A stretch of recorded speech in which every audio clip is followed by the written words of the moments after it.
amados hermanos, y bienvenidos a, a esta porción de la parashá de esta semana. Este es el hermano José Borges quien les habla del ministerio Regresando a las Cenas Antiguas en conexión con el ministerio de Teshuvah TV. Wisdom in Torah o sabiduría en la Torah. Esta semana entonces nos toca hablar de una parashá que voy a hacerlo un poco diferente en esta semana porque quiero comparar versículos de esta parashá y cómo aplica al Mashiach o al Mesías Yeshua. Y vamos a estar entonces leyendo la parashá Re, que significa observa. Parashá Re, que significa observa.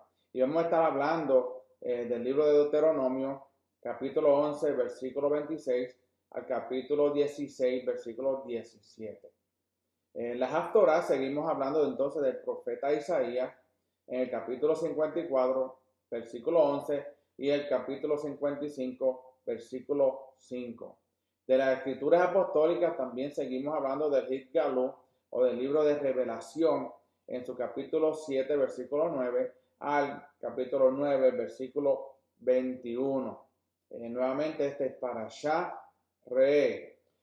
Como dije al principio, quiero hacer un poco algo diferente, pero al principio quiero darle una pequeña introducción sobre lo que habla esta parashá, porque es bien interesante. Solamente con leer el título, observa, podemos hablar mucho de él. Como dije, significa observa. Entonces vemos que esta palabra es más fuerte que Shema o Shema, que habla de oír y obedecer.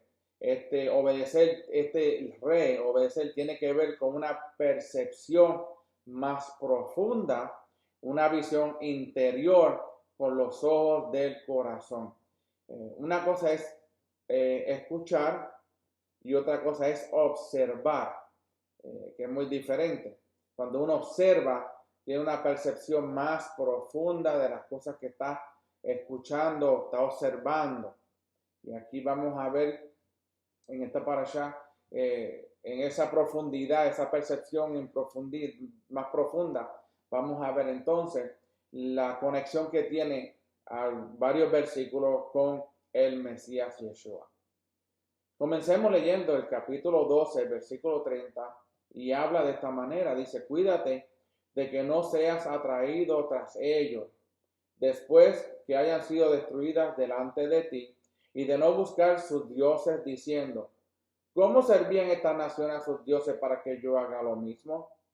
En este texto entonces vemos la gran importancia de ser bien radical en cuanto a la idolatría, porque si nosotros dejamos llevar por la idolatría, ese pecado nos separa del Eterno, como lo que pasó entonces en el monte Sinaí cuando el becerro de oro fue hecho. El Eterno se enfureció, se enojó tanto que quiso destruir al pueblo. Y ahí es donde vemos que Moshe entonces intercede, no tanto por el pueblo, sino por el nombre de Hashem y el honor que tenía ese nombre.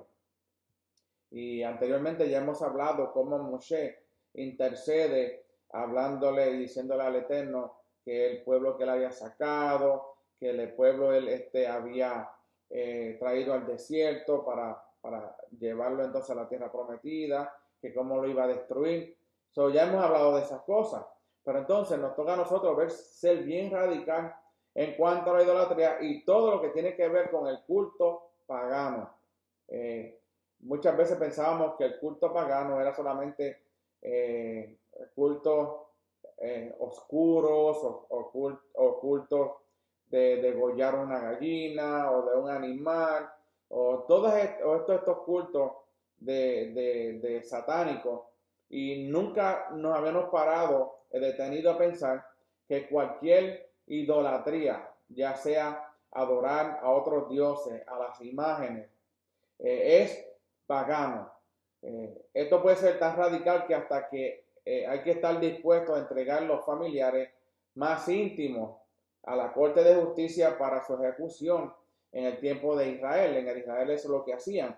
si encontraban a alguien, una persona de su pueblo, con algún objeto pagano, y alguien lo veía, lo entregaban al pueblo, porque la idolatría se pagaba entonces con muerte.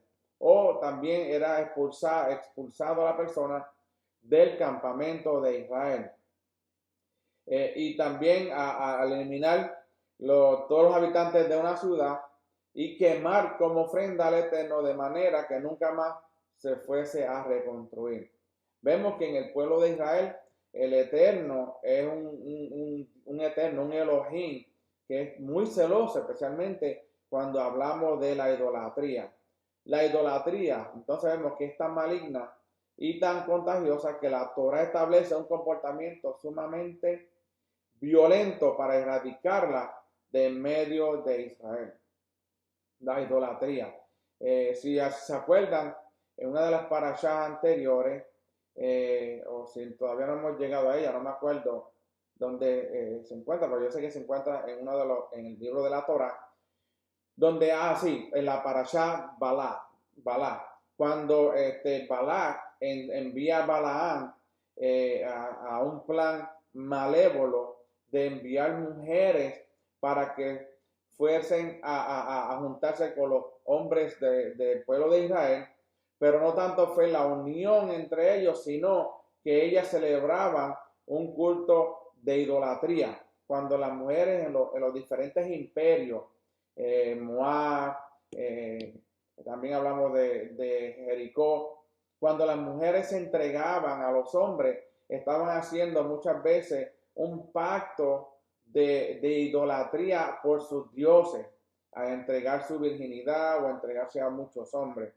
Y eso es lo que estaba pasando en ese tiempo, y por eso vemos que llega una plaga al pueblo, al campamento de Israel, y ahí vemos cuando Pinjas entonces agarra la lanza y mata a la mujer y al hombre que estaban cometiendo ese pecado, para que la plaga no se regara por todo el campamento. Y por eso es que la idolatría es peligrosa y es contagiosa, y por eso el Eterno es violento en cuanto a la idolatría. Tenemos que hacer entonces la pregunta: ¿tengo algo en mi vida que está conectado con el culto de otra religión que no sea la Torah? Tenemos que hacernos una autoevaluación siempre, cada día. Si tenemos objetos en nuestro hogar que son ídolos o han sido ofrecidos a diferentes dioses paganos, y hay que eliminarlo. O otra pregunta también que no podemos hacer cuando hacemos esa autoevaluación: estoy permitiendo que mis hijos vean programas de televisión que tienen que ver con la brujería. Eso también va en contra de los principios del Eterno. ¿Por qué? Porque al ver esas películas de misterio, de brujería, eso lo que hace es que puede entrar al subconsciente de la persona y puede entonces manipular el enemigo el alma de esa persona y a esa persona, y llevarlo entonces a practicar la brujería, como también otros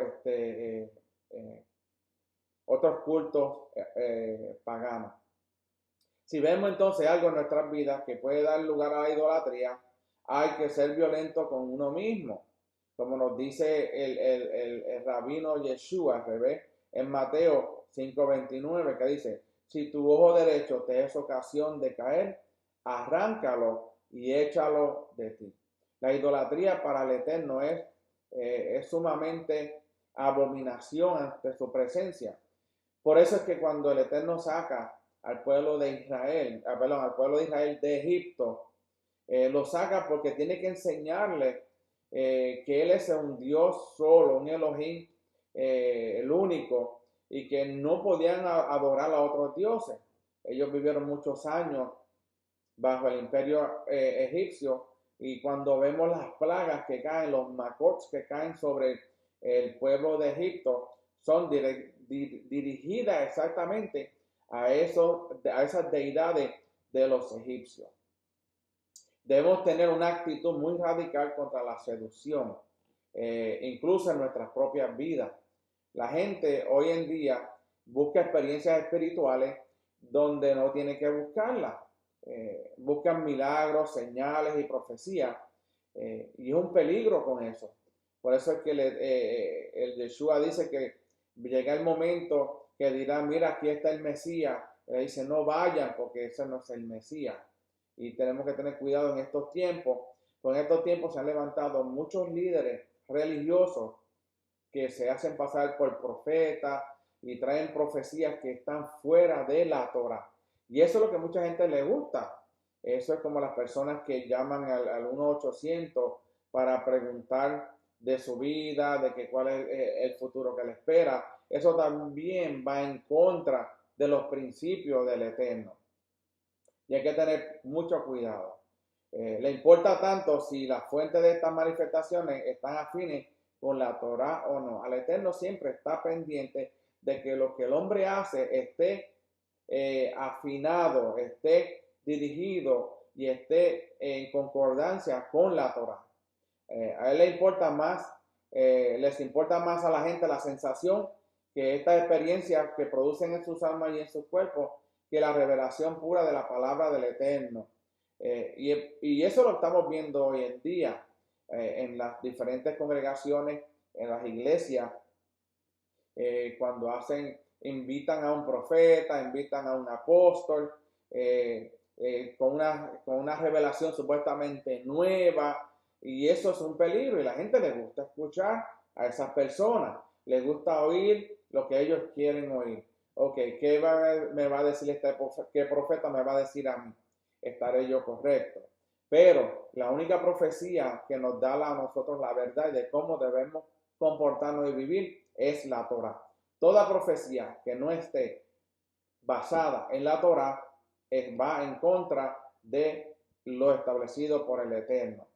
Como dice la palabra, si viniera un ángel y le enseñara otro evangelio, otro mensaje que no esté en la Torah, que le diga o le llame anatema.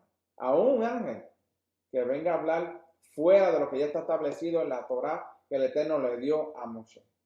Yeshua habló de estos movimientos en los últimos tiempos y dijo que habría grandes señales y prodigios producidos por los falsos profetas, como nos dice el libro de Mateo, capítulo 24, versículo del 4 al 5, 11 y el versículo 24. Dice, respondiendo Yeshua les dijo, mirad que nadie os engañe, porque vendrán muchos en mi nombre diciendo, yo soy el Mesías, el ungido, y a muchos engañarán. Y se levantarán muchos falsos profetas, y a muchos engañarán, porque se levantarán falsos mesías y falsos profetas, y mostrarán grandes señales y prodigios para así engañar, de ser posible, aún los escogidos, aquellos que estamos en Torah, podemos ser engañados y tenemos que tener mucho cuidado por medio de esa manipulación de falsos profetas, falsos maestros, falsos mesías, que tenemos que tener cuidado. Hoy en día se habla mucho de los predicadores ungidos. Tenemos que tener cuidado. No todo lo que brilla es oro, todo lo que reluce es oro, dice un refrán.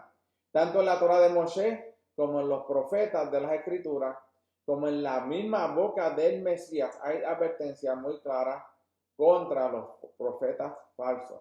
Y de eso estamos llenos en el día de hoy. Es fácil ser engañado, muy fácil.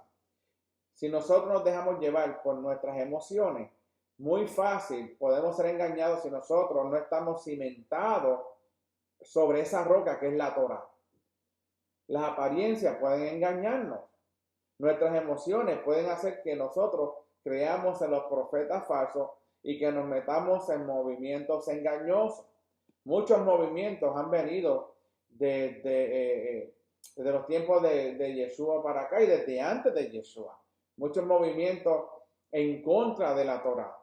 Ese movimiento antisemita es un movimiento que va en contra de la Torah.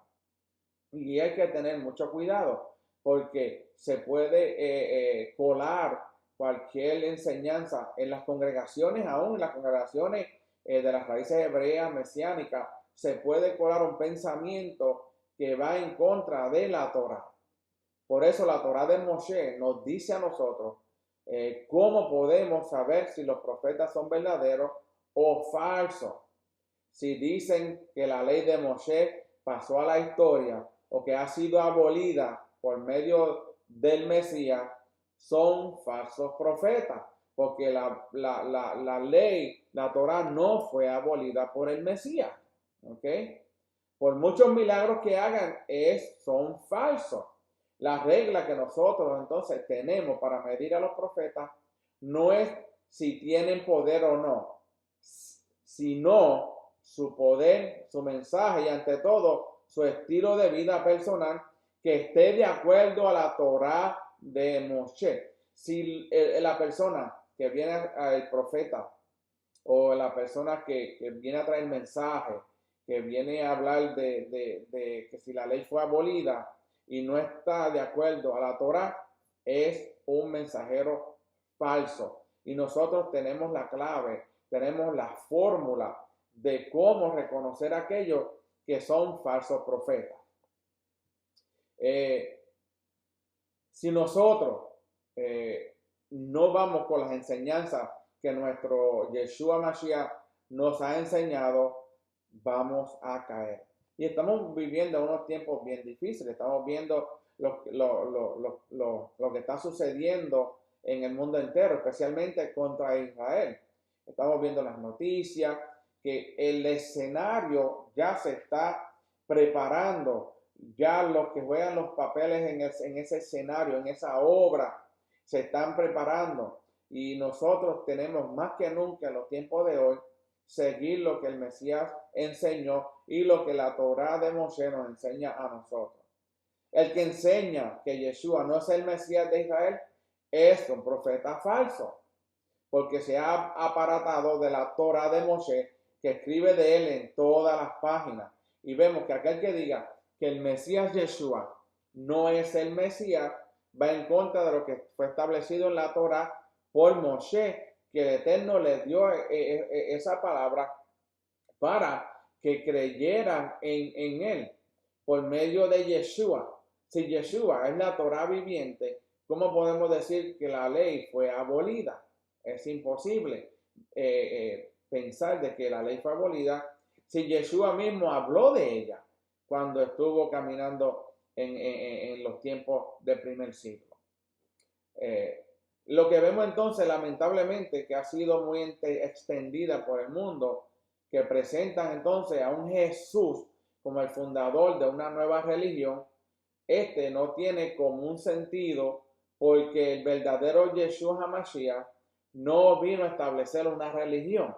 Al contrario, la Torah de Moshe, los profetas y las escrituras, que incluyen los escritos apostólicos, enseñan varias cosas. Primero, enseñan que Yeshua nunca enseñó a sus discípulos a apartarse de Moshe o a las costumbres de Israel. Yeshua nunca enseñó a sus discípulos a apartarse de Moshe, de la Torá, o las costumbres del pueblo de Israel.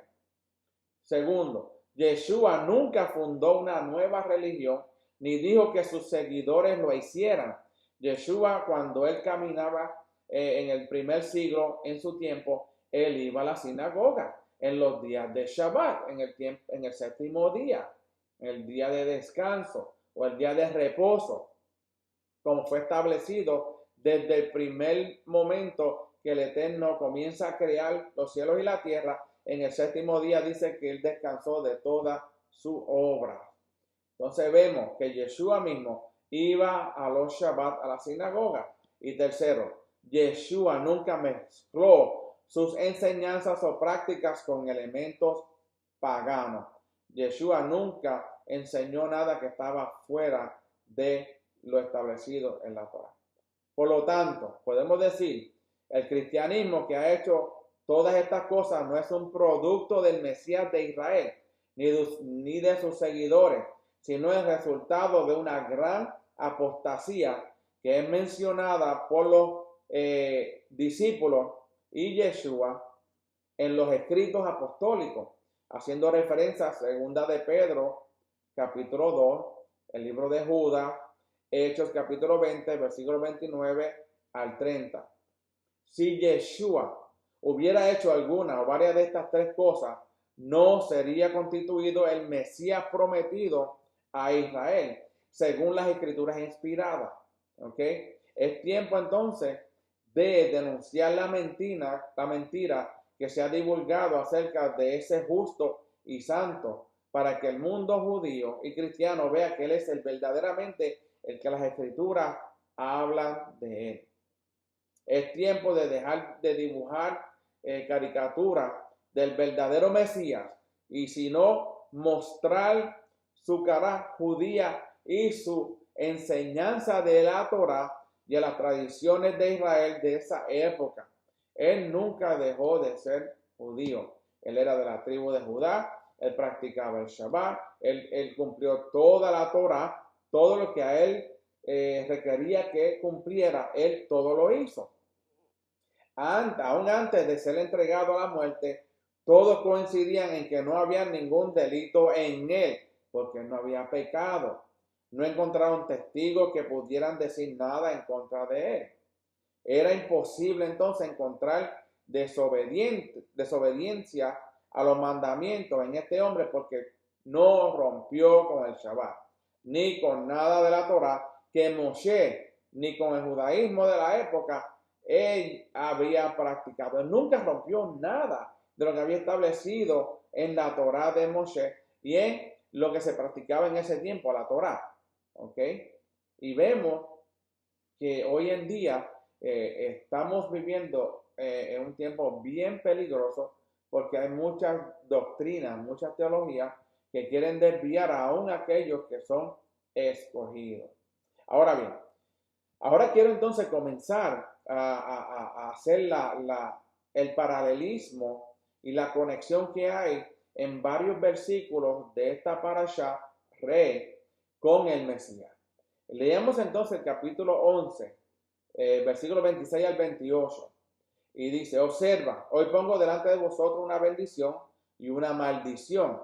La bendición es si escucháis los mandamientos de Hashem, vuestro Elohim, que os ordenó hoy. Y la maldición, si no escucháis los mandamientos de Hashem, vuestro Elohim, sino que os apartéis del camino que os ordeno hoy, para seguir a otros dioses que no habéis conocido. Hashem entonces presenta dos opciones para que el hombre pueda elegir. Es una evidencia entonces clara de que el hombre fue creado con libre albedrío, y eso lo sabemos, ¿ok? Esta es la razón por la que esta parashá comienza con la palabra re, observa. La observación entonces que debemos hacer es fijarnos en las dos opciones que hay para elegir y luego tomar una decisión correcta. Dos opciones. Si el hombre hubiera sido creado como un robot o una máquina, no tendría opción para elegir. Cada uno tiene la libertad para escoger. Por eso nosotros lo que hacemos es solamente enseñar la Torá sin obligar a nadie, porque al final el hombre tiene la opción de decidir en una o en la otra. ¿Okay? La observación entonces que debemos hacer es fijarnos en las dos opciones que hay para elegir y luego tomar entonces la decisión correcta. Si el hombre hubiera sido creado nuevamente como un robot, pues entonces hacía lo que el Eterno quería que hiciera, sin tener que obligarlo, porque era un robot. Cada uno tiene esa libertad para escoger el bien, el caminar el mal. Nadie está obligado a obedecer o a pecar. Nosotros somos libres para escoger el pecado, pero también hay libertad de nosotros, de la responsabilidad y de las consecuencias de nuestra elección. Nosotros somos libres para hacer lo que queramos. Ahora bien, tenemos que acatarnos entonces a las consecuencias de que si hacemos la decisión correcta o hacemos la decisión incorrecta. Entonces, podemos elegir entre bendición y maldición, que son las consecuencias de la obediencia, ¿ok? Y la desobediencia, respectivamente. La bendición alcanzará al que obedece y la maldición afectará al que desobedece. Obediencia trae bendición, desobediencia trae maldición. La bendición y la maldición son dos fuerzas sobrenaturales que operan en el mundo invisible y se manifiestan en un mundo visible. Tenemos que acordarnos que todo lo que se manifiesta, todo lo que hay invisible en el mundo que nosotros no podemos ver, se manifiesta en el mundo visible.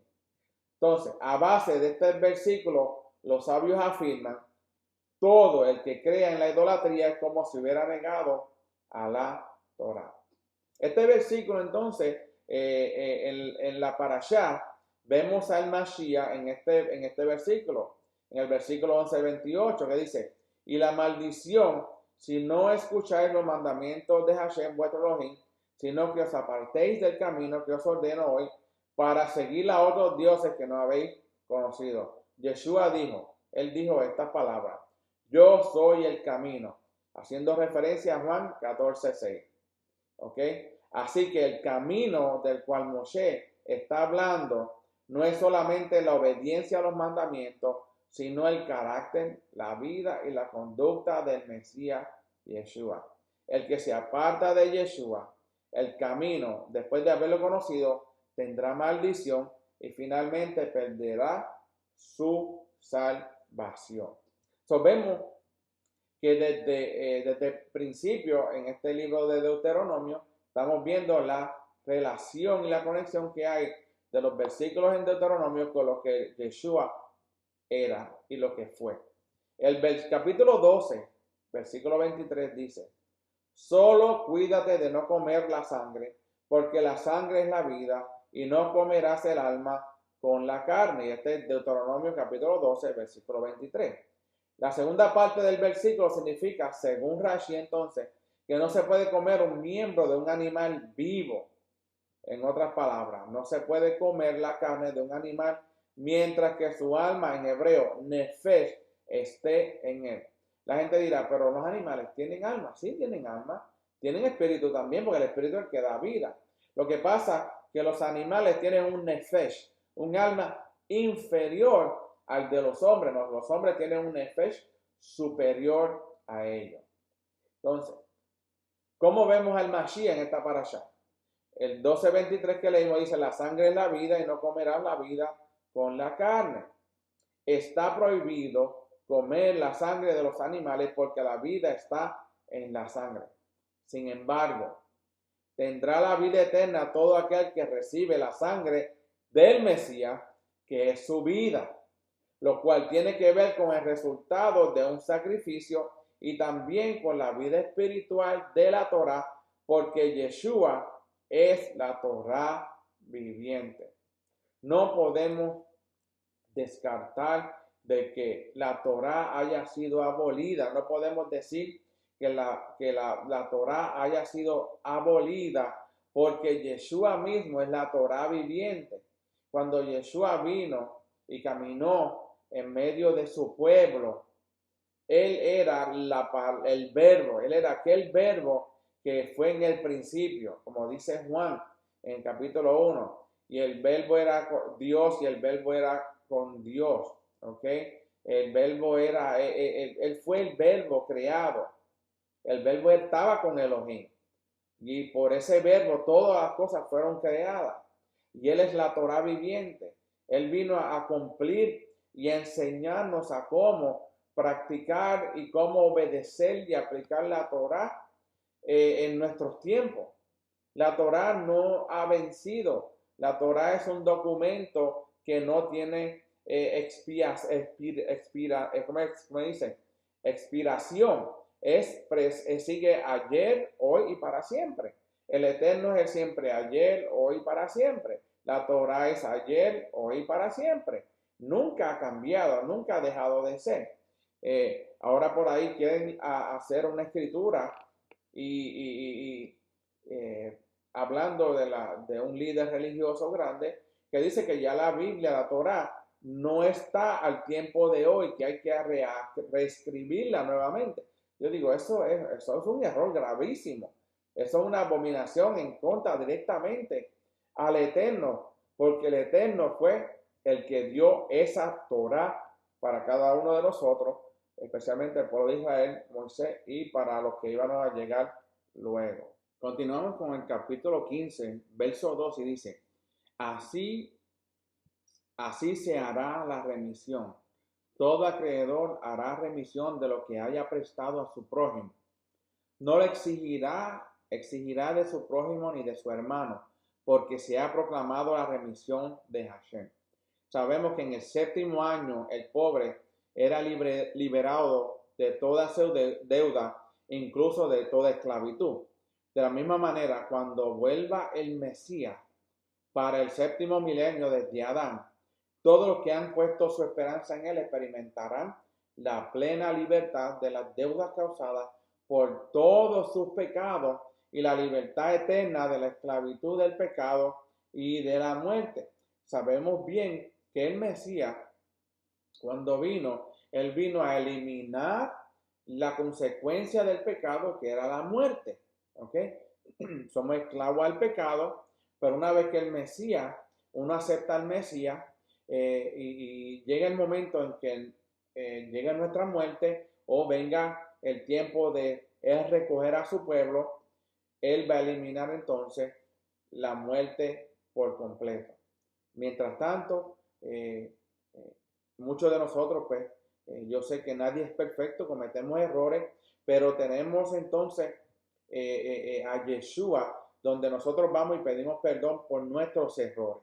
Y así nos libramos de la muerte futura cuando venga entonces el Mesías a recoger a su pueblo. Ahora veamos al Mesías en este versículo, capítulo 15, versículo 2.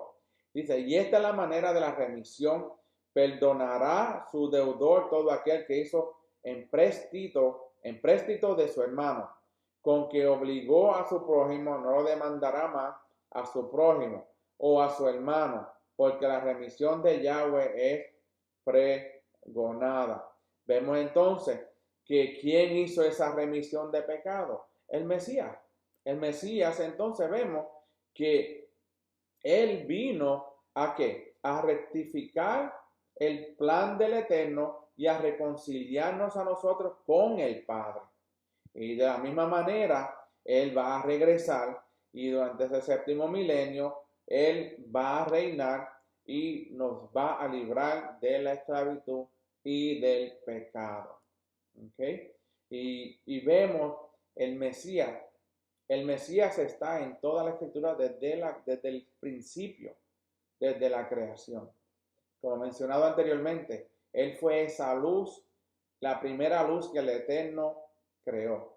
Él, el Mesías, esa es la luz que vino al mundo, la luz que vino a la tierra de Galilea, de Zabulón y de Neftalí, donde había tinieblas.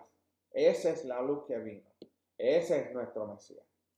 El capítulo 15, versículo 19-23 de Deuteronomio dice, todo primogénito que nazca de tu ganado, lo comerás en el lugar que Hashem escoja. Los primogénitos entonces de los rebaños y de los ganados no pueden ser aprovechados para otra cosa que comida para la familia de un Cohen en el templo, para un sacerdote, o en las ciudades en el caso de que tuvieran algún defecto, haciendo referencia a Números capítulo 18, versículos 8 al 19.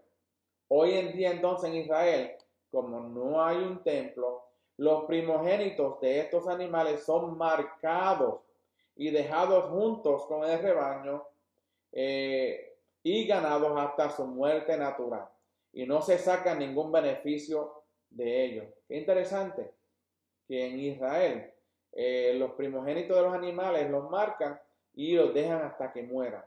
Porque eso era dirigido al Cohen, al sacerdote que lo recibía.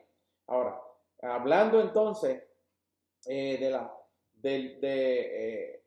Mesías, el 15, el 19 y 21 dice, todo primogénito consagrarás al Eterno, lo comerás. Yeshua fue entonces el primogénito, hijo de Miriam, su madre, y por eso fue consagrado al Eterno. Fue destinado para ser comido por todos sus seguidores para que su vida fuera parte de todos nosotros. ¿Qué hicieron con el Mesías? Lo mismo que hacían con el cordero o el cabrito que llevaban al sacrificio. Al Mesías lo sacrificaron lo crucificaron, derramaron su sangre. ¿Por qué? Porque él era un primogénito y había sido consagrado al Eterno. Por eso es que cuando él resucita, el Eterno lo resucita, él va directamente entonces a la diestra del Padre, a la presencia del Padre, para ser entonces aceptado el sacrificio que él hizo por todos aquellos que íbamos a recibir su salvación por medio del Mesías. El capítulo 16, versículo 2, dice: y sacrificarás la Pascua a Hashem, tu Elohim, de tus rebaños y de tus manadas, en el lugar que Hashem escoja para poner allí su nombre. Entonces vemos que no se puede sacrificar el cordero de Pesa o de Pascua fuera de Jerusalén. Los que hoy en día comen cordero durante Pesa están quebrantando la Torá porque no hay templo. Hoy lo que se hace es un ceder de Pesa. ¿Ok? Se puede comer cordero otro día, pero no en Pesa. ¿Ok? ¿Qué podemos ver entonces en el Mashiach? En el capítulo 16 dice: y sacrificarás la Pascua a Hashem, tu Elohim, de tus rebaños y de tus manadas en el lugar que Hashem escoja para poner allí su nombre. ¿Dónde fue que el Eterno puso su nombre? Ahora bien, Yeshua viene siendo entonces, es el Cordero de Elohim, haciendo referencia a Juan capítulo 1, versículo 29 y versículo 36. Y por eso tuvo que ser sacrificado en Jerusalén, el lugar escogido por el Eterno. Cuando nosotros leemos la Escritura, desde un principio, cuando el Eterno llama a Abraham y cuando ya tiene a su hijo Isaac, el Eterno le dice que vaya al lugar que él le iba a mostrar. Y sabemos, leyendo el libro de Génesis, que vemos que Abraham acepta el llamado del Eterno y agarra a su hijo Isaac y leña y a algunos de sus siervos y se van camino al lugar donde el Eterno le iba a mostrar. Donde quiera que usted vea en la escritura que diga: y este es el lugar que te mostraré, ese está hablando de Jerusalén, está hablando específicamente donde el templo del Eterno iba a ser construido, el mismo lugar donde Abraham fue a sacrificar a su hijo Isaac, en el mismo lugar donde cuando Isaac le pide a Abraham y le pregunta: ¿dónde está el sacrificio? Y Abraham le dice: el Eterno proveerá. Es el mismo lugar donde ve el cordero, el carnero, que usa entonces luego para sacrificarlo a él. Y ahí es donde entonces Abraham levanta un altar hacia el Eterno, para que así ese lugar sea marcado por el Eterno como una profecía futura donde Yeshua iba a ser crucificado, iba a ser quebrantado. Pero podemos decir que el lugar escogido es Jerusalén. El Eterno escogió a Jerusalén. Muchas personas dirán: pero allí en Israel y en Jerusalén hay muchas personas que no están caminando en la Torá, o esa tierra hay mucho pecado. No importa lo que haya allí, la tierra es del Eterno. El Eterno puso su nombre en esa tierra pertenece a Él. La gente no hace la tierra, el que hizo esa tierra fue el Eterno, Él puso su nombre y por ende esa tierra es santa. Nosotros no podemos entonces hablar mal de esa tierra, porque esa tierra tiene el nombre del Eterno. No importando lo que esté sucediendo, no importando lo que esté sucediendo hoy allí, las guerras que hay, en el monte del templo están los palestinos adorando a otro Dios, no importa, esa tierra pertenece al Eterno. Su nombre está en ese lugar. Por eso es que ese lugar, cuando regrese el Mesías, es el lugar de donde Él va a reinar, desde ese lugar, Jerusalén.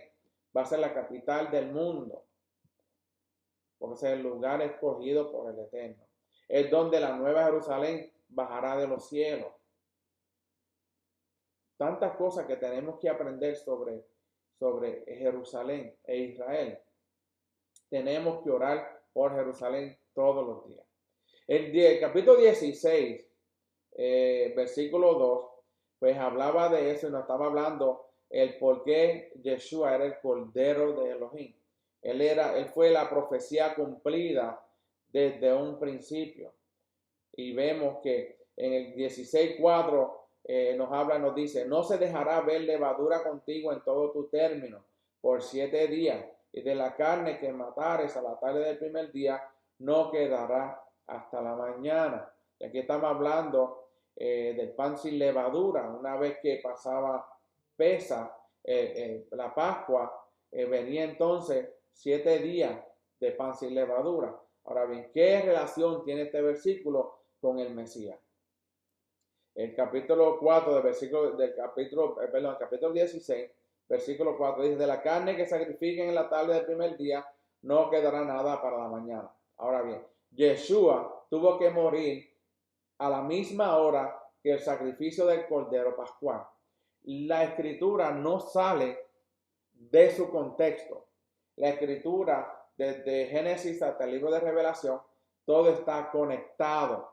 Yeshua tenía que morir a la misma hora que el Cordero lo iba a ser sacrificado, el Cordero Pascual.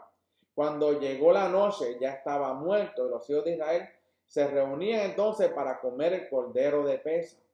No podían dejar nada para la mañana siguiente. Cuando celebramos Pesa o la Pascua, todo lo que se hace ese día, para ese día de comida, hay que comerla toda. No se puede botar, hay que comérsela toda. Por eso es que hay una regla que se usa para la celebración de Pesa, es contar las personas o contar los que van a venir. Ese día se va al Pesa para hacer comida para esas personas que vienen. Si una persona que dice que va a venir y no llega, pues entonces está faltando al mandamiento. Si una persona dice o no dice nada que va a ir y aparece y no hay comida suficiente para esa persona no puede decir nada, porque siempre tiene que haber suficiente comida para los invitados. Es como la parábola de la boda del Cordero. Si tú no estás invitado a esa fiesta de la boda del Cordero, tú no puedes entrar. Tienes que ser invitado. ¿Ok? Y el Eterno nos invita a nosotros por medio de Yeshua. Si nosotros no aceptamos al Mesías, no creemos que hay un solo Elohim y no practicamos o escuchamos, observamos y obedecemos la Torah, pues entonces no podemos ser parte de esa celebración. ¿Okay? Esto entonces nos enseña que tenemos que apropiarnos de todo lo que nos da la muerte de Yeshua y saciarnos de sus consecuencias, como lo dice Juan capítulo 6, versículos 54 al 57 y el versículo 63, que dice, el que come mi carne y bebe mi sangre tiene vida eterna. Lo que yo acabo de decir, celebramos Pesa, tenemos que comer todo para ser parte de ese pueblo. Y dice, y yo lo resucitaré en el día final, porque mi carne es verdadera comida y mi sangre es verdadera bebida. El que come mi carne y bebe mi sangre permanece en mí y yo en él. Como el Padre que vive en mí me envió, y yo vivo por el Padre, asimismo el que come, él también vivirá por mí. No quedará nada. Dice el versículo, no quedará nada. Este texto de la Torá nos da un indicio de que Yeshua pasó por el lago del fuego y el fuego. Estamos viendo que el hombre tiene que celebrar esa Pesa, ¿ok? Por eso vemos que Yeshua ha cumplido todo lo que está escrito en el libro de Deuteronomio. En esta parashá vemos mucha, no coincidencia, pero mucha conexión con los escritos del libro de Devarim, de Deuteronomio, con el Mesías. El 16:9 dice, 7 semanas contarás, comenzarás a contar 7 semanas desde el momento en que empieces a meter la osa a la miel. La celebración entonces de Shavuot, la fiesta de la semana, está relacionada con Pesaj. Es la conclusión del Pesaj. La celebración de Pesaj y los panes sin levadura se hace en recuerdo de la libertad, de la muerte de los primogénitos y la esclavitud en Egipto. Cuando nosotros celebramos Pesaj y vamos hasta Shavuot, estamos celebrando y recordando el pueblo de Israel cuando estuvo en esclavitud y fue librado. Por eso entonces, por eso esa libertad nosotros nos es perfeccionada hasta que la Torá es entregada en Sinaí. Lo que significa entonces, lo cual entonces se celebra en Shavuot. Nosotros el pueblo de Israel caminó desde Egipto hasta el monte Sinaí, y en el día 50, entonces, el día Pentecostés o Shavuot, ellos reciben la Torá. La libertad no es completa sin la Torá, que fue dada 7 semanas más tarde. Tenemos que entender que la Torá nos hace libre a nosotros. La Torá no es para que nosotros seamos esclavos, como dicen muchos. No es que quieren ser esclavos nuevamente de la Torá, de la ley. Quieren hacerse esclavos de la ley. No, nosotros no somos esclavos de la ley. Al contrario, nosotros somos libres, porque la libertad viene, la libertad de nosotros no es completa sin la Torá. Si nosotros no tenemos Torá, no estamos completamente libres. La palabra dice, la fe viene por el oír, y el oír la palabra del Eterno, la Torá. ¿Okay? ¿Cómo vemos entonces el Mesías, al Mashiach, en esta parasha? El 16:9 dice, el momento en que empieza a meter la hoz de la miel significa, esto significa, llegó el día de la resurrección, simbolizado por la primera cosecha de cebada que se presentaba en el templo el día después del Shabbat, después de Pesaj, y así nueva vida para el hombre. Vemos que meter la hoz a la mies habla de la resurrección en el tiempo final, donde el Eterno va a enviar al Mesías a recoger su pueblo. ¿Ok? Resucitaremos a aquellos que estemos vivos, y aquellos que murieron en Yeshua serán resucitados. Vemos que el segundo hombre fue levantado de entre los muertos. Todos los que son del Mesías ya han sido participantes de los beneficios de lo que él pasó cuando murió y resucitó. Sin embargo, en su segunda venida van a poder apropiarse plenamente de los resultados extraordinarios de esta obra maravillosa de redención. El Mesías, cuando vino, él no cumplió todo el plan que el Eterno tenía. Él no lo cumplió todo. Él lo cumplió a mitad. Todavía falta la otra parte, que es cuando el Mesías va a venir a recoger el pueblo, ¿ok? A llevarnos al desierto, a hablar nuestro corazón, darnos la Torá, para luego introducirnos a la tierra prometida, al reino milenial, porque entonces ahí se completa, como dije anteriormente, es cuando allí la nueva vida empieza para el hombre. ¿Ok? Como vemos, el hombre, nosotros fuimos levantados de entre los muertos.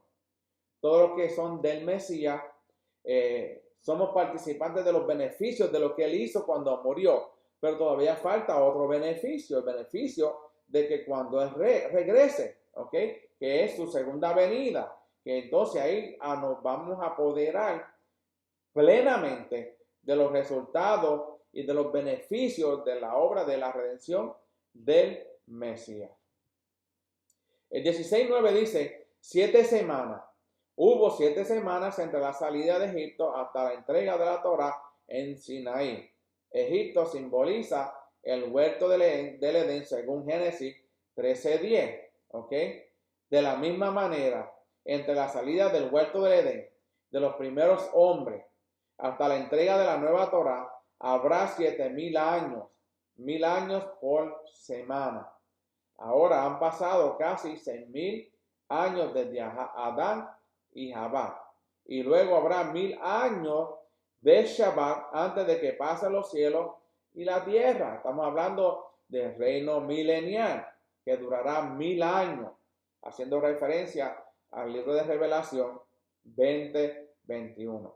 La nueva Torá será entregada después de la destrucción de los cielos y la tierra, porque la Torá que tenemos ahora solo seguirá teniendo vigencia hasta que pasen el cielo y la tierra. Qué interesante que nunca habíamos visto esto de esta manera, como dice en referencia a Mateo 15:18. Pero luego habrá una Torá nueva para los nuevos cielos y la nueva tierra donde morará la justicia. ¿Ok? Si leemos entonces a Mateo, ¿ok? Mateo capítulo 5, versículo 18, vamos a ver que nos dice, ¿ok? El 5:18, que dice, porque de cierto os digo que hasta que pase el cielo y la tierra, ni una jota ni una tilde perecerá de la ley, hasta que todas las cosas sean hechas. Cuando se haga todo lo que está escrito en la Torá, entonces vamos a recibir una instrucción nueva, porque ya no vamos a vivir en pecado, pero vamos a estar en una vida eterna. ¿Okay? Eso lo dice la Escritura, no lo dice el hermano José Borges. ¿Okay? Y tenemos que tener en cuenta que esta parashá de Re es una parashá donde nos insta a nosotros a observar. Observar es mirar con detenimiento lo que está sucediendo. Mirar con detenimiento la Torá. ¿Qué nos dice la Torá profundamente a nosotros? ¿Qué mensaje profético tiene para nuestros días? ¿Qué relación hay entre el Mesías y la Torá? Él es la Torá viviente. Esta parashá nos manda a observar más allá de lo que nosotros podemos ver en el momento, sino que debemos seguir profundizando. La Escritura nos habla de escudriñar la Escritura porque en ella está la vida eterna, o en ella encontraréis la vida eterna. Qué interesante, dice, escudriñéis las Escrituras para que veáis y encontréis la vida eterna. Que la vida eterna se encuentra en escudriñar las Escrituras. Escudriñar la Escritura es escudriñar la Torá, para ver todo lo que el Eterno hizo por su pueblo y por nosotros, para ver las profecías cumpliéndose poco a poco, para ver el cumplimiento de la palabra de la Torá en nuestros tiempos, en los finales tiempos. El capítulo 12, versículo 12 también dice, y os alegraréis en presencia de Hashem vuestro Elohim, vosotros, vuestros hijos y vuestras hijas, vuestros siervos y vuestras siervas, y el levita que vive dentro de vuestras puertas, ya que no tiene parte ni heredad entre vosotros. En la presencia del Eterno hay alegría. En la presencia del Eterno hay libertad. En la Torá hay alegría. En la Torá hay libertad. ¿Ok? Si no experimentamos alegría en nuestras oraciones o cuando nos reunimos en nuestra congregación, algo está fallando. ¿Ok? Tenemos que experimentar alegría cuando estudiamos la Torá, cuando los Shabbat, cuando damos nuestros estudios. Yo veo el rostro de los hermanos y las hermanas cuando aprendemos algo nuevo y decimos, wow, esto yo no lo había visto anteriormente de esta forma. Lo leía, pero ya no es lo mismo, es muy diferente a lo que estábamos estudiando, a lo que antes nos habían enseñado. Y ahora podemos ver con claridad la palabra que el Eterno abre a nuestros ojos. Estamos viviendo en el cumplimiento el libro de Ezequiel, capítulo 37. Los huesos secos, esos huesos secos están recibiendo vida. Estamos levantando ese pueblo de Israel que Ezequiel habla en el 37, esos huesos secos. El Eterno los está levantando con su espíritu, pero el espíritu por medio de la Torá, por medio de la obediencia a la Torah. Y por eso nosotros hoy podemos decir que estamos viviendo exactamente los tiempos finales, porque antes no podíamos ver en las escrituras, en la Torah, lo que hoy podemos ver. ¿Okay? Aún nosotros mismos gemimos en nuestro interior, aguardando ansiosamente la adopción como hijos, la redención de nuestro cuerpo. ¿Okay? Hay varios puntos que podemos hablar sobre esta redención. Los hijos de Israel son llamados hijos de Elohim por ser parte de los pactos. ¿Okay? Los hijos de Israel son llamados hijos de Elohim por ser parte de los pactos. Segundo, ser hijo significa, por un lado, ser parte de un pacto familiar, y por el otro, ser imitador fiel y un representante del Padre. ¿Cómo nosotros podemos ser representantes del Padre si no obedecemos la Torah? ¿Okay? Tercero, solamente los hijos de Israel que son creyentes en el Mesías Redentor serán finalmente reconocidos como hijos de Elohim. No todos son hijos, todos son creación, pero no todos somos hijos.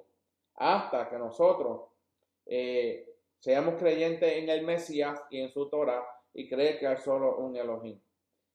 Cuarto, uno puede ser hijo de Elohim en un nivel sin serlo en otro nivel más alto. ¿Ok? 5.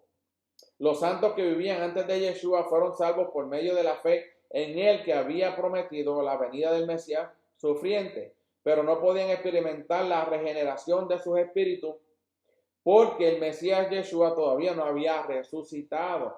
Todos ellos también tienen la oportunidad, todos los que murieron antes. Sexto, para poder ser hijo de Elohim mediante la regeneración del espíritu, hay que recibir a Yeshua el Mashiach. ¿Ok? Hay que recibir al Mesías Yeshua para poder ser parte de la regeneración de nuestro espíritu. Y el último, no seremos hijos de Elohim en todo sentido de la palabra a plenitud hasta la segunda venida del Mesías. ¿Qué nos enseña esta parasha? Que la segunda venida del Mesías es eminente para que nosotros recibamos el beneficio completo de haber caminado con el Mesías, de haber creído en el Mesías, de haber observado y cumplido y ser obediente a la Torah. Todo esto no se va a cumplir hasta que venga la segunda venida del Mesías. Estamos viviendo unos tiempos difíciles. Estamos viviendo en tiempos donde se están levantando muchas personas, muchos enemigos en contra de Israel, en contra de aquellos de los que estamos caminando en Torah, aquellos que estamos siendo obedientes al Eterno, pero aún así, como dice la Escritura, que nosotros estemos firmes hasta el final, que seamos firmes hasta el final, para que entonces podamos recibir esa corona de vida, que es la vida eterna, que el Eterno tiene preparado para cada uno de nosotros. Como único podemos recibir el beneficio al 100% es esperando al Mashiach Yeshua en su segunda venida. Pero hay una condición. Como hablamos en la parasha anterior, habían condiciones y habían consecuencias. La condición de aceptar al Mesías Yeshua, de andar en obediencia a la Torah, de creer en un solo Elohim, la consecuencia es la vida eterna y no vamos a morir para siempre. Al contrario, vamos a vivir para siempre y para una vida eterna juntamente con el Padre y con el Hijo. Espero que hayan aprendido algo en esta parashá, una parashá que tiene una conexión con el Mesías claramente. El que lee la Torah y no ve al Mesías en él, a Yeshua el Mashiach, no puede entonces creer en el Mesías. Tiene que leer la Torah y creer que Yeshua fue el Mesías que el Eterno envió y que será el Mesías que regresará a buscar a su pueblo. Que el Eterno los bendiga y los guarde, que el Eterno haga resplandecer su rostro sobre ustedes, que el Eterno tenga misericordia y que el Eterno ponga su shalom. Será hasta la próxima. Shabbat shalom y Shabbat